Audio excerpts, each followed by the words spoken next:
रियासत महाराष्ट्र में आने वाले कुछ माह में सभी अजला की बलदियाती इंतखाबात होने वाले हैं। ऐसे में हर सियासी पार्टी ने अपने अपने तौर पर तैयारियां भी शुरू कर ली है और ख्वाहिशमंद उम्मीदवार भी अपने अपने प्रभागों में मुख्तलिफ़ किस्म के बुनियादी मसाइल हल करना शुरू भी कर दिए हैं। ऐसे में आज पिछले 20 सालों से शहर नांदेड़ में वो बिलखुसूस प्रभाग नंबर 18 के अवाम बिला मज़हब व मिल्लत फलाही और रफ़ाई खदमात अंजाम देने वाले शेख अनवर की खदमात की अवज़ में इलेक्शन की तारीख़ों का ऐलान होने से पहले ही उनकी खदमात को सराहने के लिए प्रभाग नंबर 18 के अवाम ने इस्तकबालिया तकारीब का इनेकाश करना शुरू कर दिया। ऐसे में आज शेख अनवर ख्वाहिशमंद उम्मीदवार प्रभाग नंबर 18 में एक प्रेस कॉन्फ्रेंस लेकर अपने इलेक्शन लड़ने की वजूहात व अज़ाइम के बारे में मुकम्मल तफसीलात दी। सुनिए इन्होंने क्या कहा प्रेस कॉन्फ्रेंस में। तोबों की बौछार से बंदा डरता है तो सिर्फ अपने परवरदिगार से। ऐसे हौसले रखने वालों की कदर करते हैं दोस्तों। हमारे सद्दाम भाई आपके सामने हौसला अफजाई करेंगे।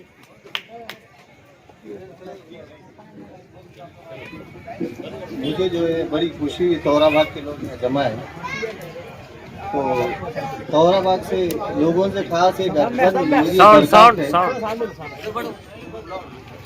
कि जो है अभी जो है इलेक्शन है और हम जो है किसी पार्टी से नहीं है, ना किसी पार्टी को और तो ये हम बोलेंगे भी नहीं, लेकिन हर एक को जो है समझने की और सोचने की बात ये है कि हम अपना कायद जो ऐसा चुने जो हमारे बीच में से हो, हमारे बीच में से कायद को चुने और ऐसे रहबर को चुने कि हम उससे जो है आग से आग मिला के बात कर सके, उससे जो है बिंदास बोल सके कोई काम। अहम मकसद ये है कि भाई आने वाले महानगर पालिका इलेक्शन है और इस इलेक्शन में मैं बाइज़्ज़त ओबीसी उम्मीदवार बोल के इस प्रभाग से मैं लड़ने की इच्छा करता हूँ। इसीलिए मैं ये पत्रकार परिषद बुलाया हूँ और मेरे बुलाने के बाद जो पत्रकार साहब आए इनका तहे दिल से मैं शुक्रिया अदा करता हूँ। आपका प्रभाग का नाम और प्रभाग है और आप कौन सी पार्टी से इलेक्शन लड़ना चाह रहे हैं? हाँ, मेरा मकसद ये है कि अभी हमारा प्रभाग क्रमांक 18 है और 18 के अंदर वो बोल के आएगा या ड बोल के आएगा, जो भी आएगा यानी ओबीसी कैंडिडेट बोल के, उसके तहत मैं ये प्रभाग से इलेक्शन लड़ने वाला हूँ। किन मुद्दों को लेकर लड़ेंगे? मेरा अहम मुद्दा पहले ये है कि हमारे जो आज तक के जो काम है, हालांकि मूलभूत सेवा देना ये गवर्नमेंट का काम है और जो भी प्रतिनिधि यहाँ से चुन के जाता है मूलभूत सुविधा के लिए जाता है, पर गए आज 25 साल हो गए, 25 साल से यहाँ पर कोई मूलभूत सुविधा हमारे को नहीं मिली है। मकसद ये है कि भैया इन्हों अपने वोट ले लेते हैं और अपने घर में जाके बैठ जाते हैं। कोई अपने बिजनेस के अंदर परेशान है तो कोई अपने कमीशन के पीछे परेशान है, कोई अपने स्कूल को देखता है तो कोई अपने वार्ड के अंदर लोगों को बुराइयों की तरफ बुलाता है। अब हमारे कने गए बारी में 4 भी नगर सेवक कांग्रेस के आए थे और उसके अंदर बड़ी पदवी महापौर की हमारे ही वार्ड को नसीब भी थी, पर इतनी बदकिस्मती की बात है कि वहाँ पर कोई डेवलपमेंट नहीं उस प्रभाग के अंदर, तो कहे का महापौर है भाई। तो हमारा मकसद ये है कि इस वार्ड के लिए खास तौर से मैं जाऊँगा तो इंशाल्लाह पहले मूलभूत सुविधा के लिए, ये तो शासन प्रशासन का काम है, कर्तव्य है उनका कि ये करना चाहिए। इंशाल्लाह मैं इसके ऊपर पहले पहले ध्यान देकर करूँगा। और अहम दूसरा मुद्दा है, हमेशा लोग बोलते हैं कि भैया आज 25 साल हो गए, 30 साल हो गए, 30 साल के अंदर भी ये लोगों ने कभी डेवलपमेंट का काम नहीं किया। और दूसरी बात हमेशा ये बोले हैं खड़गपुर वालों को कि भैया ये ज़मीन है तुम्हारे नाम पे कर दी जाएंगी, पर आज तक उसके ऊपर कोई उसके ऊपर तवज्जो नहीं देता। इलेक्शन जैसा चाहा कि वो ज़मीन का मुद्दा चालू होता, इनके कहने कोई दूसरा मुद्दा नहीं है। अभी बीजेपी गवर्नमेंट देखेंगे तो हिंदू मुस्लिम और पाकिस्तान करती, इस कांग्रेस का ने एक ही मुद्दा बचा रहा है, ज़मीन का मसला उन्हें हल करने वाले। पर हमने यहाँ पर गृह मंत्री को बोले, अशोक राव चौहान साहब को बोले, पर यहाँ पर ध्यान और तवज्जो दी नहीं गई और हमारे कोई भी काम यहाँ पर डेवलपमेंट के नहीं हुए।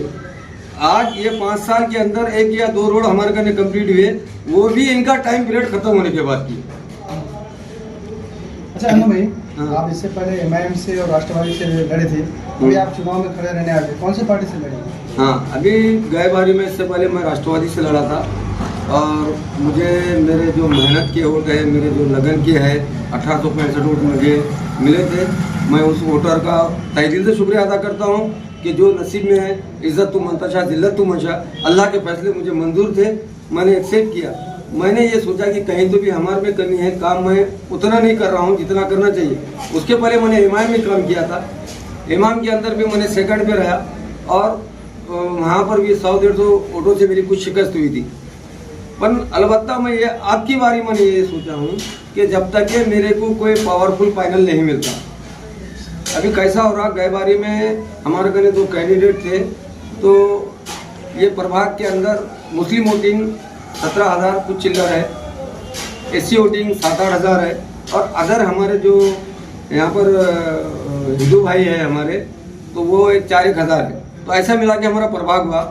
तो उस टाइम में जो हमको दलित समाज के लिए हमारी जो बहन मिली थी वो थोड़ा कमज़ोर थी, उसका कोई वर्कआउट नहीं था, हमने उनके संगात समझौता किए थे। दूसरी बात, मेरे संगात और एक हमारा दोस्त रिजवान बोल के था, उसकी भी यंग बॉडी है, यंग बच्चा है, के लिए हमारे महल्ले के अंदर का है, पर उसने कुछ वोट हासिल करने का था, वो नहीं हुए।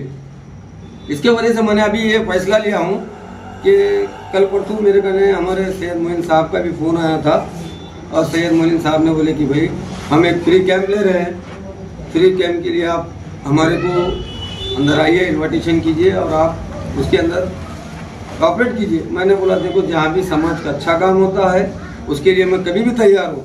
अगर उन्होंने बोलते हैं कि भैया यहाँ पर कोई फ़ायदे का काम है, उनके लिए लब्बैक तैयार हूँ। मेरा मकसद ये नहीं है कि किसी को ये करना। उनकी बात को मैंने रखते हुए मेरी फ़ोटो भी दिया, मैंने सब कुछ किया, पर मैंने अब की बार ये सोचा हूँ कि मैं ना ही कोई ऐसी तंजीम से लड़ूंगा जिससे कि अदर वोट ना मिले। अभी जैसा इमाम से अगर अपन लड़ते हैं तो अदर वोट अपने को नहीं मिलते हैं, तो इसके लिए मैंने एक सोचा हूँ कि हो सकता हूँ मैं अपक्ष भी आ सकता हूँ। सिंगल वोट भी मांगने की मेरे कने अल्लाह ताला ने इतनी इस्तेदाद दिया। मैंने उन लोगों के भी काम किया जो मेरे दलित भाई है, हिंदू भाई है, मैं उनके संग खांदे को खंदा लगा कर रहा, तो उनका ये बोलना आया कि भाई तुम ऐसे पार्टी से काम लो या अपक्ष ठहरो, हम तुम्हारे को मतदान करेंगे। तो मेरा जहाँ तक ये प्लान है कि मैं अपक्ष में भी जा सकता। अभी अपक्ष पैनल जो चल रहा है, आपको चर्चा में क्या था? हाँ, तो वो अपक्ष पैनल का कोई नेता है क्या, जो बड़े नेता इसमें? हाँ, हो सकता। अल्लाह ने अगर मेरे को बोला कि विराज भाई, हमारे बंटी लांडगे, गफ्फार खान साहब, ये तीनों का पैनल तो बन चुका है, तो इंशाल्लाह अगर ये लोगों ने अगर मेरे को इनवाइट किए तो इंशाल्लाह मैं जाऊंगा। इससे पहले तो उनके साथ लड़े? हाँ, गफ्फार खान साहब से मेरे संगत, गफ्फार खान साहब के संगत मैंने लड़ा था। उनको भी कैसा है, कुछ लोग बगावत पे उतर गए थे, इसके वजह से उनको वोट नहीं मिले। और ख़ास तौर से हमारे कहने कैसा चला कि भैया महल्ले के अंदर फ़हीम काम कर रहा, फ़हीम की वजह से कुछ लोगों ने नाराज़ होकर मेरे को भी वोट नहीं मारे। मैंने बोला कि भैया मेरे को 4 वोट होना, मेरे को 1 वोट नहीं होना। अगर मैं किसी पैनल में जाऊंगा, हक ईमानदारी से उसी पैनल का काम करूंगा कि मेरे को 1 वोट नहीं चाहिए, मेरे को 4 वोट चाहिए। अगर पैनल में जाता हूँ, अगर अपक्ष रहा तो मैं 1 ही वोट मांगूंगा। अभी आपकी जनता क्या चाह रही है कि किससे लड़ोगे? अभी जनता की राय है कि भाई, जनता ये बोले कि अनवर भाई तुम किधर भी रहो, हम तुम्हारे साथ हैं। अगर तुमने बोले कि भैया फलाने पार्टी में हम शामिल हुए तो हम तुम्हारे साथ हैं। एक आखिरी सवाल है कि जीत के आने के बाद ये जो विकास के मुद्दे जो अभी फिलहाल ठप है, उन कामों को लेकर आप कितने जो है तो उसमें दिलचस्पी दिखाएंगे? इंशाअल्लाह अल्लाह ने अगर मेरे को नवाज दिया तो मैं अनकरीब साल भर के अंदर ये जो मूलभूत सुविधा है ये इंशाल्लाह कंप्लीट करूँगा। और उसके आवाज़ में मैं ना रहते हुए भी मैंने आदित्य सोनसोड़े साहब से बात किया था। आदित्य सोनसोड़े साहब ने तौराबाद के लिए वाटर सप्लाई का बोले थे, और तुम्हारे को क्या लगता कोई मदद होती है तो मैं इंशाल्लाह उज्ज्वला स्कीम के अंदर ये लोगों को मदद करूँगा। अब मेरे कहने जो भी काम है इंशाल्लाह रोड और नाली के, इंशाल्लाह उसके अंदर जो उन्होंने काम किए हैं, बोकस काम किए, इसमें शासन ने, प्रशासन ने ध्यान देना चाहिए। सिर्फ ये कमीशन के तहत में काम हुए, काम जैसे होना था वैसे नहीं हुए। नांदेड़ की सियासी, समाजी, माशी और अवामी खबरों के साथ इश्तिहारात के लिए हमसे राब्ता करें।